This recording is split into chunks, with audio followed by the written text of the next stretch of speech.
So one of the problems that I've been having in the shop is that whenever I am cutting off the ends of boards on my miter saw, the thin little pieces, the cutoffs, have a tendency to drop down inside the saw and clog things up. So I needed a zero clearance insert. So taking off the factory ones, I realized that I couldn't get to the back two screws easily. I tried an extended bit and that worked for one, but the other one that was like underneath the fence. So I needed to take the fence, or at least get it out of the way. And I didn't want to do this because it knocks everything out of square, but it had to be done to get this last little screw. So turns out I actually had to take it all the way off and push it out of the way, but then I could get that last screw finally. And once I got the last screw out, I can remove the factory inserts and then go on a harvesting mission and pull out all the stupid little chips that got lost down in there that were clogging things up. And once I got all them off, that's a lot of chips. Once I got all them off, I could use my calipers and measure the thickness of what the insert's supposed to be. Found a piece of chipboard scrap that's slightly thicker, so then I measured the width and then ripped a piece of the chipboard off, which is slightly thicker. And then I figured I'll just use a sander, and that way I could sneak up on a perfect fit. Here I am measuring to find the exact center of the insert so I can draw a line and then use my compass to find the exact arch. And I'm sure that there's an easy way to do this, but I'm no math genius. I flunked math.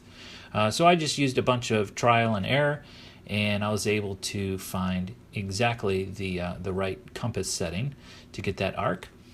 So then I just come back here and I draw that on, and once it's drawn on, then I just take it on over to the disc sander and sand things down right up to that line.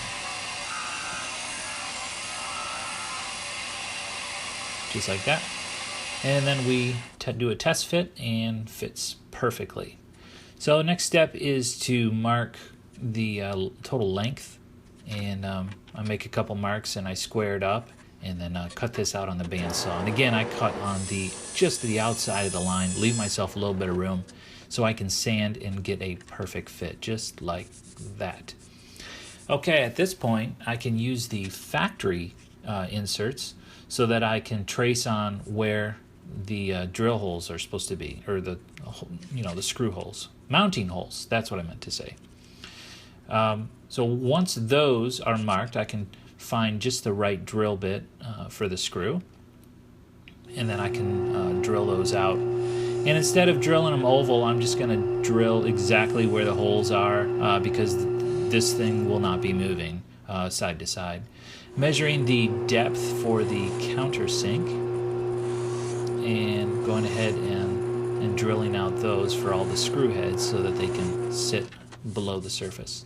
Here you can see how the chipboard is actually just a little bit thicker than it needs to be, so I take a little bit off with the sander and I get a perfect thickness on it, so it's just right now. Going ahead and spraying a little bit of shellac on there and then popping it back in, doing one last kind of test fit and securing everything down by hand, because I didn't want to use the drill and accidentally strip things out, so I'm very careful here. Here I'm using a big square to try to dial in the fence where it's supposed to be, and this took some trial and error. The first time I made a cut and I tested it, you'll see I'm still a little bit out of square. Look close. So I'm still out. So I had to do a few more trial and error sessions and adjustments on the fence to get it perfect. Putting on my homemade dust shroud and plugging in the vacuum hose, and I'm cutting through for the first time, and that is pretty satisfying. So at this point it left a really sharp edge, so I just touch it a little bit with some sandpaper and knock that down, and then I figure why not just use a little bit of paste wax and wax up the whole bed, and we're good to go. So now nothing is falling down inside when I make those really narrow cuts. So here's a quick demonstration of just how square I got it. It is spot on the money. Alright, that's going to wrap things up for today. Maybe I'll get fewer chips stuck down in my saw now. But end product looks pretty good. Seems to function pretty good. So anyways, hope you liked the video. If you haven't already, click that subscribe button and like the video and shoot me a comment if you want. And we'll see you next time. Alright? Take it easy.